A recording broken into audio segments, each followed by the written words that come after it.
ओम शांति। आज की तारीख है 29 जुलाई 2015।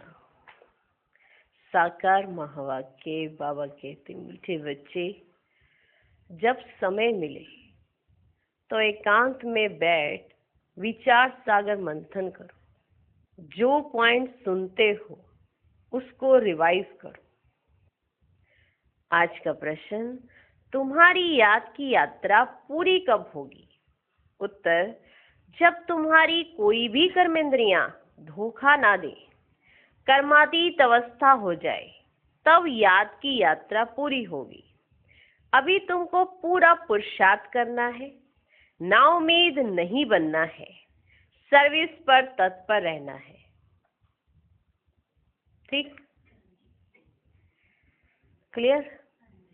समय मिले एकांत में बैठो, विचार सागर मंथन करो। जो सुना है उसको क्या करो? रिवाइज करो। सुनते तो बहुत हो ना, सुबह सुबह इतना बड़ा खत आता है, कोई आपको इतना खत नहीं लिख सकता है, कोई आपका इतना ध्यान नहीं रख सकता है, कोई आपकी इतनी देखभाल नहीं कर सकता है, और वो आपको खत लिखते हैं। खत आता है, ज्ञान के पॉइंट्स होते हैं, याद कैसे करना है इसके पॉइंट्स भी होते हैं, धारणाएं होती हैं और सेवा करने के तरीके होते हैं। चारों सब्जेक्ट इस खत में होती है। अब सुन तो लिया, पर अगर दोहराया ही नहीं, रिवाइज नहीं किया, विचार सागर मंथन नहीं किया, तो अडॉप्ट नहीं हो पाता है। क्योंकि सुन के अच्छा लगना, ये तो भक्ति मार्ग में बहुत कुछ किया, जब तप दान पुण्य सभी करते हैं और कीर्तन भी बहुत करते हैं, माना गीत गाते रहते हैं। अब गीत गाते रहते तो सोचते हैं हमने परमात्मा की महिमा गा दी, हमने परमात्मा को याद कर लिया। तो जब बाबा आते हैं तो बताते, ऐसे याद करना नहीं होता, याद करने का दूसरा तरीका है। तुम जैसे याद करते हो, तुम तो देह को याद कर रहे हो, मेरे पास तो देह ही नहीं है। तो बाबा याद की यात्रा सिखलाते हैं, माना शुरू हो जाती है। जब शुरू हो जाती है, अब इसका अंत कब होगा, माना ये पूरी कब होगी? जब हमारी सब कर्मेंद्रियों के ऊपर हमारा पूरा कंट्रोल होगा। कंट्रोल होगा, ऐसा नहीं कि आप आंखों को कह रहे हो कि इधर मत देख, इधर मत जा, या इन सब बातों में आपको जाने की जरूरत नहीं है। आपने अपने कानों से कहा, फिर भी वो उधर जाए, आपका मन आपके कहने अनुसार ना चले। मन तो बहुत है लेकिन बुद्धि साथ ही नहीं देती है, तो फिर इसे भी क्या कहेंगे कि कर्मेंद्रियां अपने कंट्रोल में नहीं है। तो कर्मेंद्रियां जब अपने कंट्रोल में आ जाएं, कर्मातीत अवस्था हो जाए, माना कर्म तो करेंगे लेकिन उसके प्रभाव से बच जाएंगे, माना वो विकर्म नहीं बनेंगे। ऐसी बाप की याद होगी, कर्म करते हुए भी उससे न्यारे उसके प्रभाव में नहीं आएंगे। तो याद की यात्रा पूरी हो जाएगी। अब ये याद की यात्रा पूरी तो हो जाएगी, लेकिन याद रखना, इसके लिए पुरुषार्थ तुम्ही को करना है। कोई और आपकी जगह पुरुषार्थ भी नहीं कर सकता है। स्कूल में पढ़ने आपकी जगह कोई नहीं जा सकता, वो आप ही को पढ़ना है। आपकी जगह कोई और एडमिशन लेके पढ़ाई कर ले तो बुद्धि में ज्ञान उसी के जाएगा। तो मेहनत करोगे, पुरुषार्थ करोगे तो आप ही पद पाओगे। तो इसे बाबा बार बार समझाते हैं कि नाउम्मीद नहीं बनना, कि मुझसे तो कुछ हो नहीं सकता, मैं कुछ नहीं कर सकती आत्मा। ऐसे बहुत बच्चे सोच लेते हैं और फिर छोड़कर बैठ जाते हैं और दिल में कोई भावना नहीं है, सिर्फ नाउम्मीदी आ जाती है कि मैं कुछ नहीं कर सकती आत्मा। तो ऐसा सोचकर बैठ नहीं जाना, सर्विस पर सदा तत्पर रहना, क्योंकि ये तो याद की यात्रा है। यात्रा पर निकले हो तो पूरी मंजिल पर पहुंच के ही याद की यात्रा का मजा लोगे ना, या बीच में से ही निकल आओगे? तो बीच में मत रुको, इसे नाउम्मीद मत बनो। कर्मेंद्रियों पर पूरा कंट्रोल और एकांत में बैठकर विचार सागर मंथन करो। तो जो पॉइंट सुने हैं उसको रिवाइज करो। ठीक है जी? अच्छा, ओम शांति। मीठे मीठे बच्चे, आत्म अभिमानी होकर बैठे हो, बच्चे समझते हैं आधा कल्प हम देह अभिमानी रहे हैं, अब देही अभिमानी हो रहने के लिए मेहनत करनी पड़ती है। बाप आकर समझाते अपने को आत्मा समझ कर बैठो, तब ही बाप याद आएगा। अपने को आत्मा समझ कर बैठो तब ही बाप याद आएगा, नहीं तो भूल जाएंगे। याद नहीं करेंगे तो यात्रा कैसे कर सकेंगे, पाप कैसे कटेंगे, घाटा पड़ जाएगा। ये तो घड़ी घड़ी याद करो, यह है मुख्य बात। बाकी तो बाप अनेक प्रकार की युक्तियां बतलाते हैं, रॉन्ग क्या है राइट क्या है वह भी समझाया है। बाप तो ज्ञान का सागर है, भक्ति को भी जानते हैं। बच्चों को भक्ति में क्या क्या करना पड़ता है समझाते हैं। ये तप यज्ञ आदि करना ये सब है भक्ति मार्ग। भल बाप की महिमा करते हैं परंतु उल्टी। वास्तव में श्री कृष्ण की महिमा भी पूरी नहीं जानते। हर एक बात को समझना चाहिए ना। जैसे कृष्ण को बैकुंठ नाथ कहा जाता है। अच्छा, बाबा पूछते हैं कृष्ण को त्रिलोकीनाथ कहा जा सकता है? त्रिलोकीनाथ कहा जा सकता है? गाया जाता है त्रिलोकीनाथ। अब त्रिलोकी के नाथ अर्थात 3 लोक, मूल वतन, सूक्ष्म वतन, स्थूल वतन। तुम बच्चों को समझाया जाता है तुम ब्रह्मांड के भी मालिक हो। कृष्ण ऐसे समझते होंगे कि हम ब्रह्मांड के मालिक हैं? कृष्ण ऐसे समझते होंगे? नहीं, वे तो बैकुंठ में थे। बैकुंठ कहा जाता है स्वर्ग नहीं दुनिया को। तो वास्तव में त्रिलोकीनाथ कोई भी है ही नहीं। बाप राइट बात समझाते हैं। 3 लोग तो है, ब्रह्मांड का मालिक शिव बाबा भी है, तुम भी हो। सूक्ष्म वतन की तो बात ही नहीं है। स्थूल वतन में भी वह मालिक नहीं है, ना स्वर्ग का ना नर्क का मालिक है। कृष्ण है स्वर्ग का मालिक, नर्क का मालिक है रावण। कृष्ण है स्वर्ग का मालिक, नर्क का मालिक है रावण। इनको रावण राज्य, पुरानी दुनिया, आसुरी राज्य कहा जाता है। मनुष्य कहते भी हैं परंतु समझते नहीं है। तुम बच्चों को बाप बैठ समझाते हैं। रावण को 10 शीश देते हैं। 10 शीश देते हैं ना, 5 विकार स्त्री के, 5 विकार पुरुष के। अब 5 विकार तो सबके लिए ही है, सब है ही रावण राज्य में। अभी तुम श्रेष्ठाचारी बन रहे हो। बाप पाकर श्रेष्ठाचारी दुनिया बनाते।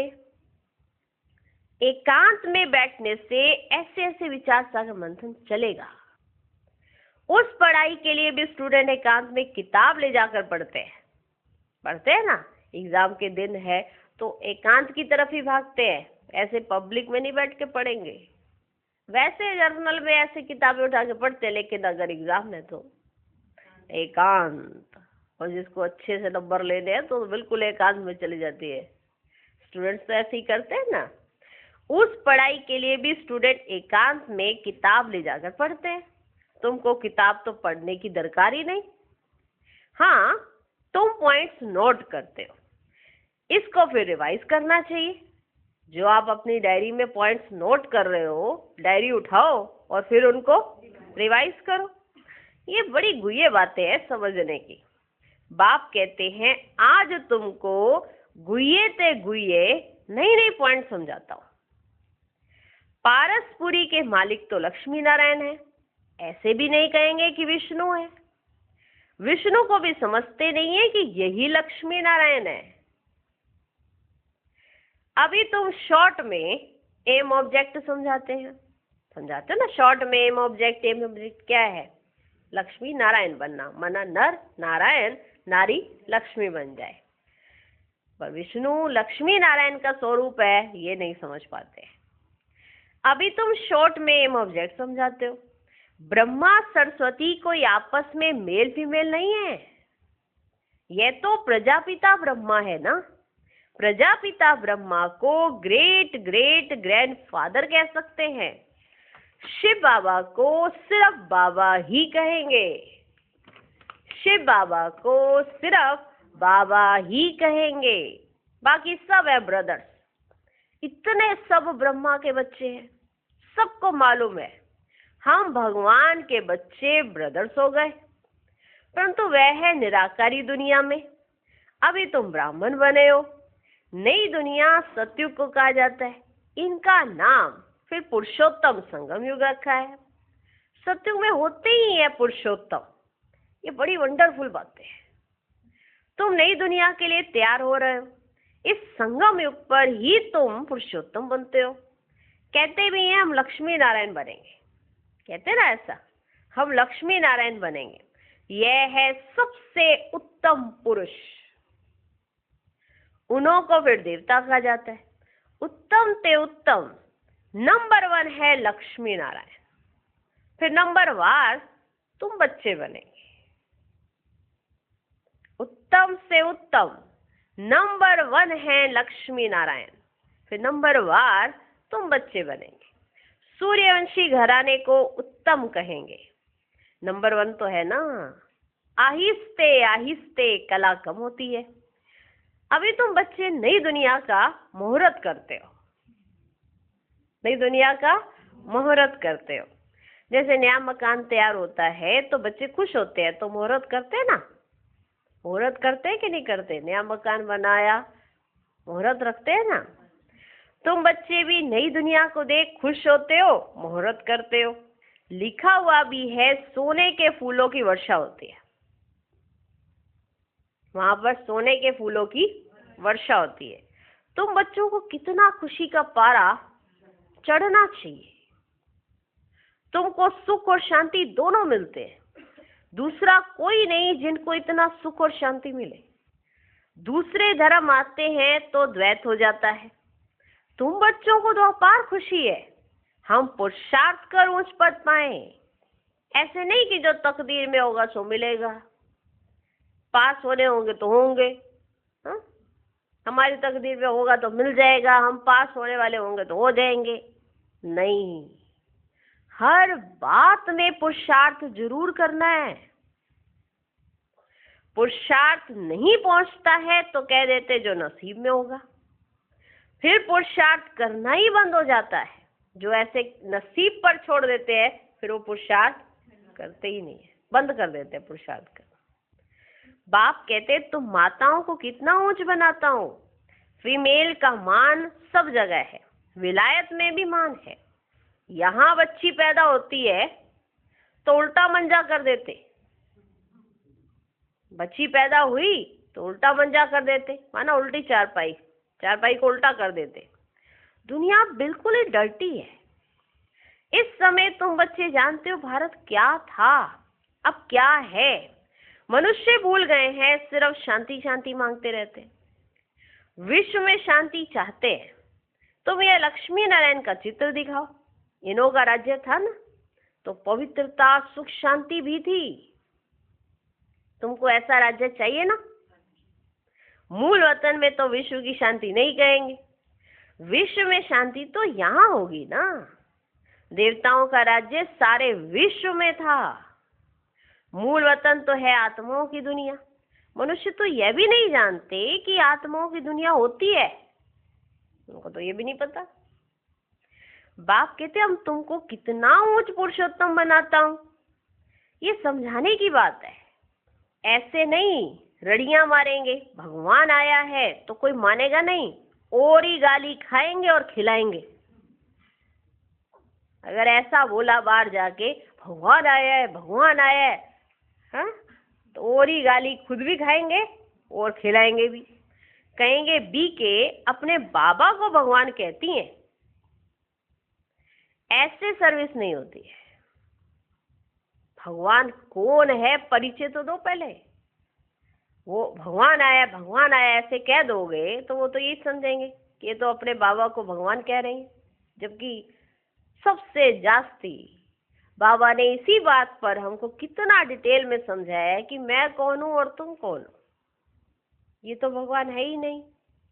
और फिर अगर बाहर जाके कहोगे भगवान आया है, भगवान आया है, तो यही समझ लेंगे वो कि ये तो अपने बाबा को भगवान कहती है। ऐसे सर्विस नहीं होती है। बाबा युक्ति बताते रहते हैं।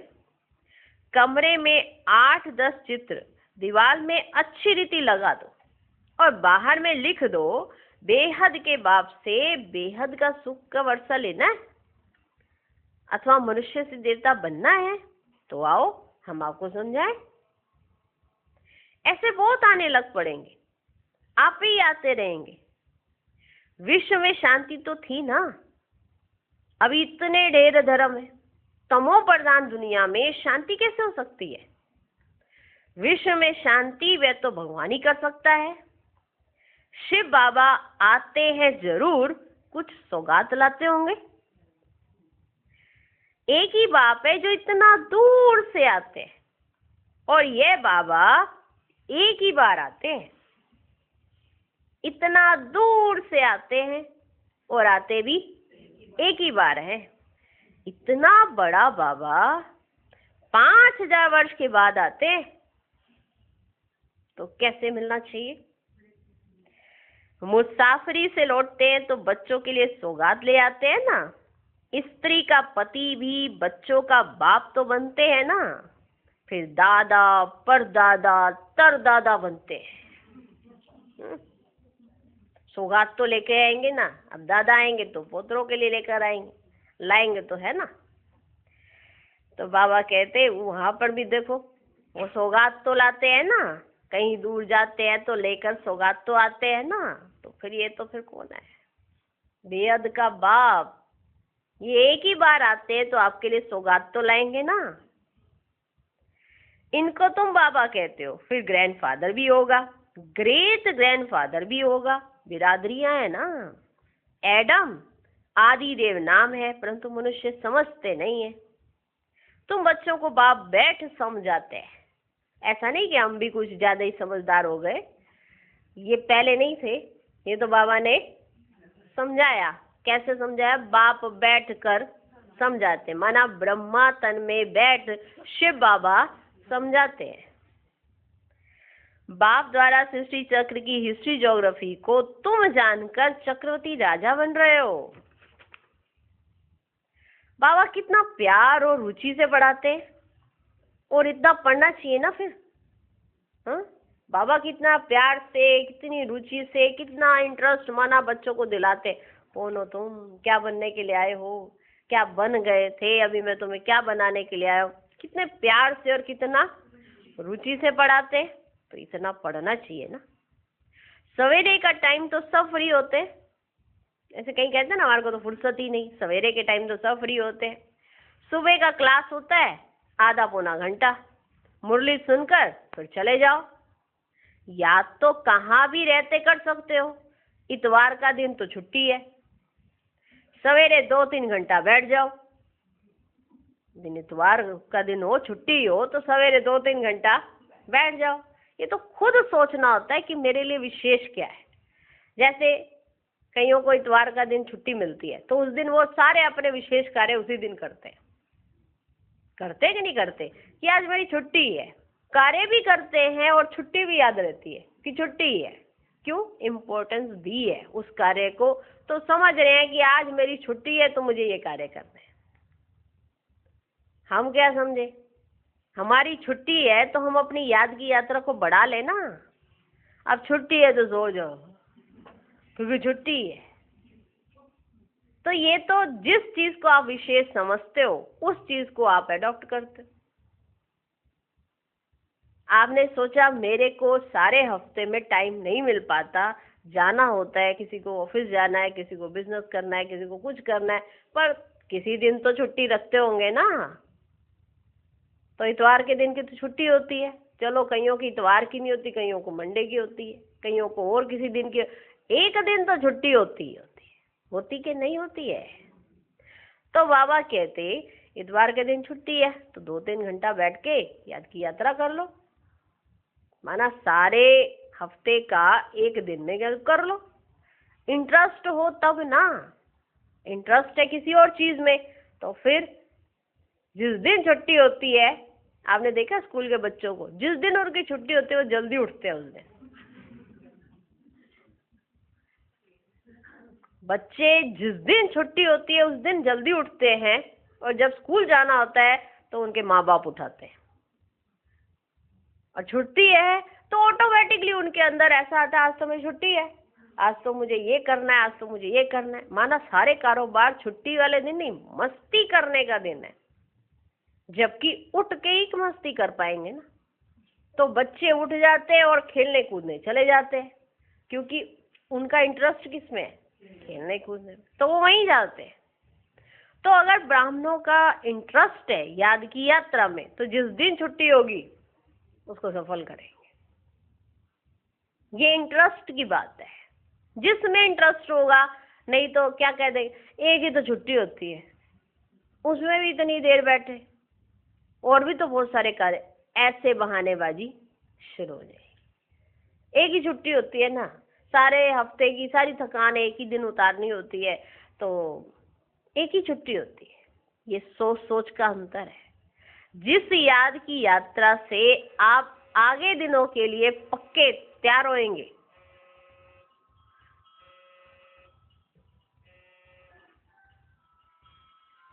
ठीक है। जिस याद की यात्रा के लिए माना आप मेहनत कर रहे हो और आपको समय नहीं मिल पा रहा, तो एक दिन आपको समय मिलता है, फिर आप वो समय अपने लिए यूज करते हो या नहीं, ये आपके फिर बात आ जाती है इंटरेस्ट के ऊपर, कि आपको शौक कितना है।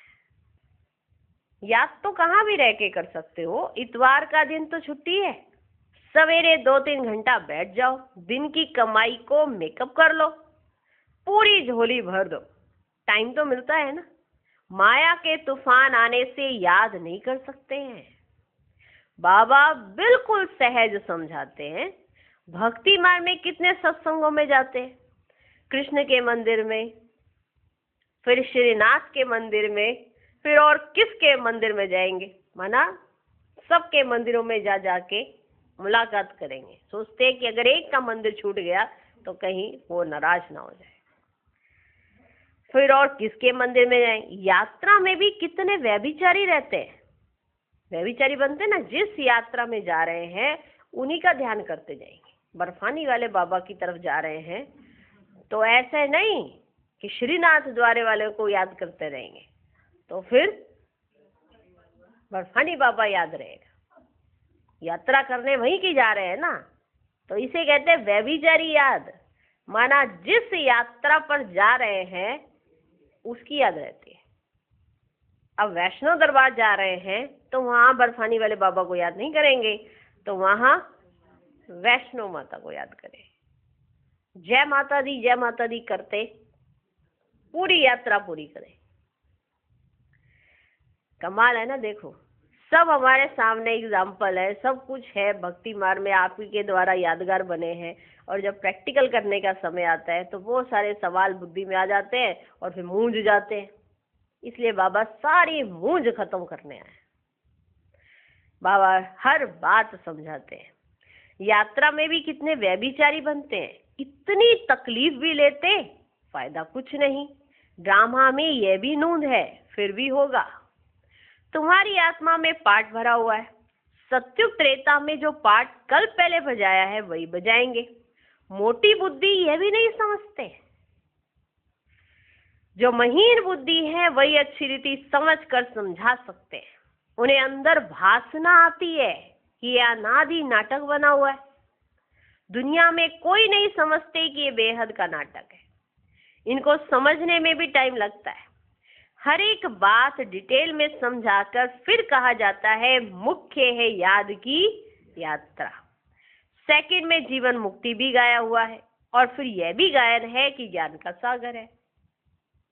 देखो कितनी वंडरफुल बात है कि इतना ज्ञान है, वो भी बाबा समझा देते हैं। और फिर सेकंड की बात है याद की यात्रा में रहो, बस। सेकंड में जीवन मुक्ति भी गाया है और ज्ञान का सागर है, ये भी गायन है। सारा सागर स्याही बनो, जंगल को कलम बनाओ, धरती को कागज बनाओ, फिर भी अंत नहीं पा सकते। तो भी अंत नहीं आ सकती। शुरू से लेकर तुम कितना लिखते आए हो, ढेर कागज हो जाए, तुमको कोई धक्का नहीं खाना है। मुख्य है ही अलफ। बाप को याद करना है। यहाँ भी तुम आते हो शिव बाबा के पास, यहाँ भी तुम आते हो शिव बाबा के पास। शिव बाबा इनमें प्रवेश कर तुमको कितना प्यार से पढ़ाते हैं, कोई भी बड़ाई नहीं है। बाप कहते मैं आता हूँ पुराने शरीर में, कैसे साधारण रीति शिव बाबा आकर पढ़ाते हैं। कोई अहंकार नहीं, कोई अहंकार नहीं। बाप कहते तुम मुझे कहते ही हो बाबा, पतित दुनिया पतित शरीर में आओ, आकर हमको शिक्षा दो। सत्युग में नहीं बुलाते हो कि आकर हीरे जवाहरातों के महल में बैठो, भोजन आदि पाओ। हाँ? यहाँ बुलाते हो, सत्युग में तो बुलाते ही नहीं हो कि आओ हमारे महल में बैठो ना बाबा, भोजन आदि पाके जाओ बाबा। शिव बाबा भोजन पाते ही नहीं। सत्युग में नहीं बुलाते हो कि आकर हीरे जवाहरात के महल में बैठो, भोजन आदि पाओ। शिव बाबा भोजन पाते ही नहीं। आगे बुलाते थे कि आकर भोजन खाओ, 36 प्रकार का भोजन खिलाते थे। ये फिर भी होगा, ये भी चरित्र ही कहे। कृष्ण के चरित्र क्या है, वह तो सत्युग का प्रिंस है, उनको पतित पावन नहीं कहा जाता। सत्युग में ये विश्व के मालिक कैसे बने हैं, ये भी अभी तुम जानते हो। मनुष्य तो बिल्कुल घोर अंधेरे में है, अभी तुम घोर रोशनी में हो। बाप आकर रात को दिन बना देते हैं, आधा कल्प तुम राज्य करते हो, तो कितनी खुशी होनी चाहिए। तुम्हारी याद की यात्रा पूरी तब होगी जब तुम्हारी कोई भी कर्मेंद्रियां धोखा ना दे, कर्मातीत अवस्था हो जाए, तब याद की यात्रा पूरी होगी। अभी पूरी नहीं हुई है। अभी तुमको पूरा पुरुषार्थ करना है, ना उम्मीद नहीं बनना है। सर्विस और सर्विस। बाप भी आकर बूढ़े तन से सर्विस कर रहे हैं ना, बाप भी आकर बूढ़े तन से सर्विस कर रहे हैं ना। बाप करण करावनहार है, बच्चों के लिए कितना फिक्र रहता है। ये बनाना है, मकान बनाना है, ऐसे करना है, बच्चों के लिए कितना फिक्र रहता है। जैसे लौकिक बाप को हद के ख्यालात रहते हैं, वैसे पारलौकिक बाप को बेहद का ख्याल रहता है। तुम बच्चों को ही सर्विस करनी है। दिन प्रतिदिन बहुत सहज होता जाता है। जितना विनाश के नजदीक आते जाएंगे, उतना ताकत आती जाएगी। गाया हुआ भी है, भीष्म पितामह आदि को पिछाड़ी में तीर लगे। अभी तीर लग जाए तो बहुत हंगामा हो जाए, इतनी भीड़ हो जाए जो बात मत पूछो। कहते हैं ना, माथा खुजाने की फुर्सत नहीं। अगर इतनी भीड़ हो जाएगी, माथा खुजाने की फुर्सत नहीं, ऐसा कोई है नहीं, परंतु भीड़ हो जाती है तो फिर ऐसे कहा जाता है। जब इन्हों को तीर लग जाए तो फिर तुम्हारा प्रभाव निकलेगा। सब बच्चों को बाप का परिचय मिलना तो है। तुम 3 पैर पृथ्वी में भी ये अविनाशी हॉस्पिटल और गॉडली यूनिवर्सिटी खोल सकते हो। पैसा नहीं है तो भी हर्जा नहीं है, चित्र तुमको मिल जाएंगे। सर्विस में मान अपमान, दुख सुख, ठंडी गर्मी सब सहन करनी है। किसको हीरे जैसा बनाना कम बात है क्या? बाप कभी थकता है क्या? तो तुम क्यों थकते हो?